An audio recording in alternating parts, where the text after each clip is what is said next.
2025 സേവിക സംഘം താലന്ത് പരിശോധനയിൽ ഉൾപ്പെടുത്തിയിരിക്കുന്ന ബൈബിൾ ക്വിസ് പോർഷനെ ആസ്പദമാക്കിയുള്ള ചില ചോദ്യങ്ങളും ഉത്തരങ്ങളും. ഒന്നാമത്തെ ചോദ്യം: യഹോവ ഇറങ്ങി നടകൊള്ളുന്നത് എവിടെ?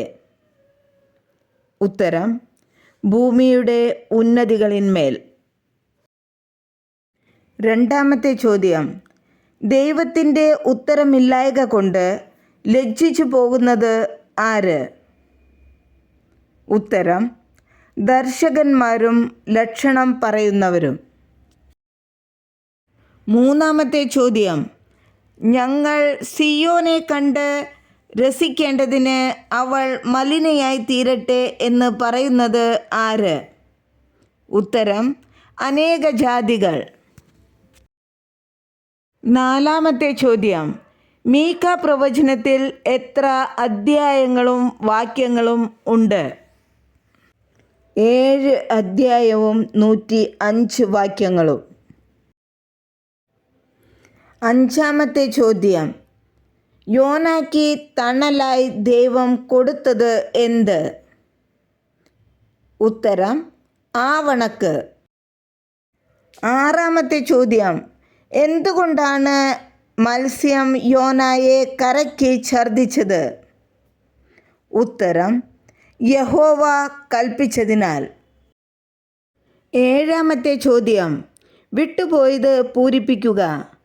ഡേഷ് ഭൂമിയിൽ നിന്ന് നശിച്ചുപോയി, മനുഷ്യരുടെ ഇടയിൽ ഡേഷ് ആരുമില്ല. ഉത്തരം: ഭക്തിമാൻ ഭൂമിയിൽ നിന്ന് നശിച്ചുപോയി, മനുഷ്യരുടെ ഇടയിൽ നേരുള്ളവൻ ആരുമില്ല.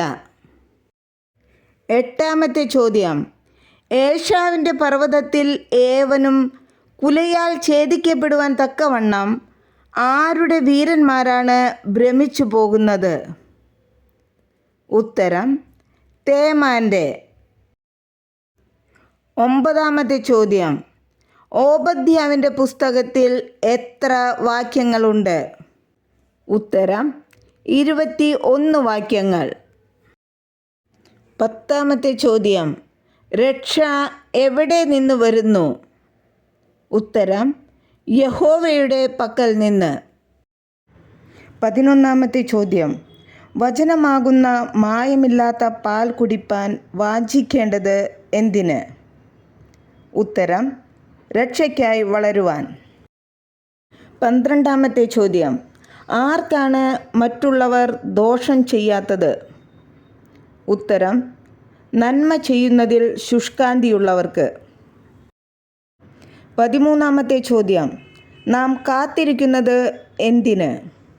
ഉത്തരം: നീതി വസിക്കുന്ന പുതിയ ആകാശത്തിനും പുതിയ ഭൂമിക്കും.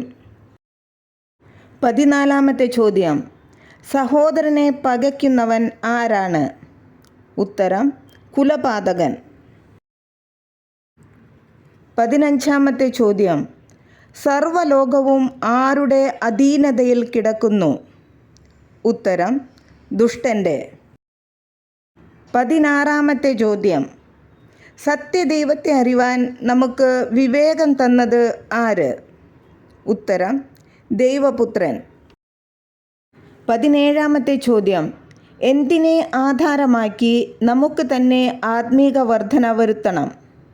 ഉത്തരം: നമ്മുടെ അതിവിശുദ്ധ വിശ്വാസത്തെ. 18ാമത്തെ ചോദ്യം: ചിലർക്ക് കരുണ കാണിക്കേണ്ടത് എങ്ങനെ? ഉത്തരം: ജഡത്താൽ കറ പിടിച്ച അങ്കി പോലും പകച്ചുകൊണ്ട് ഭയത്തോടെ. 19ാമത്തെ ചോദ്യം: ലോകത്തിൽ നിന്നുള്ളവ ഏതൊക്കെ? ഉത്തരം: ജഡമോഹം, കൺമോഹം, ജീവനത്തിൻ്റെ പ്രതാപം.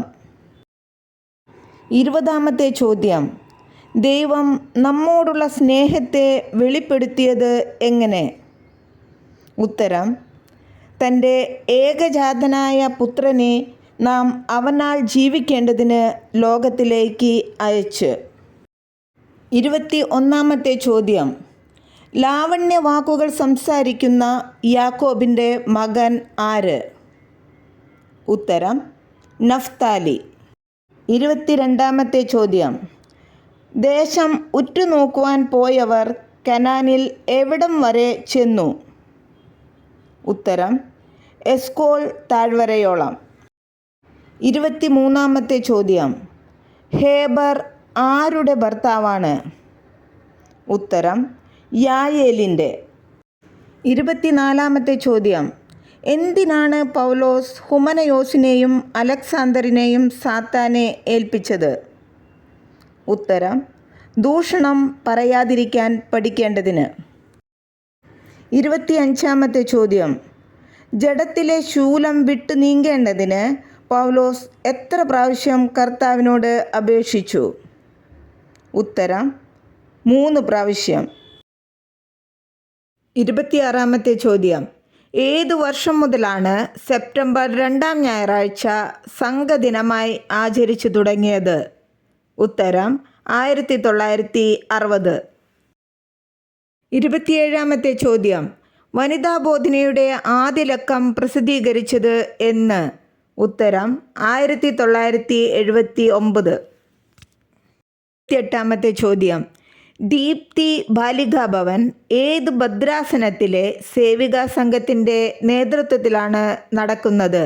ഉത്തരം അടൂർ. 29-ാമത്തെ ചോദ്യം. സേവികാ സംഘം വനിതാബോധനയിലൂടെ പഠന പരമ്പര ആരംഭിച്ചത് എന്ന്? ഉത്തരം 2015. 30-ാമത്തെ ചോദ്യം. പീഡനങ്ങൾക്ക് വിധേയമാകുന്ന സ്ത്രീകൾക്ക് സംരക്ഷണം നൽകാനായി സേവികാ സംഘം ആരംഭിച്ച വനിതാ കമ്മീഷൻ ഇപ്പോൾ ഏത് പേരിലാണ് അറിയപ്പെടുന്നത്? ഉത്തരം കുടുംബജ്യോതി. നന്ദി. ദൈവം നമ്മെ അനുഗ്രഹിക്കട്ടെ.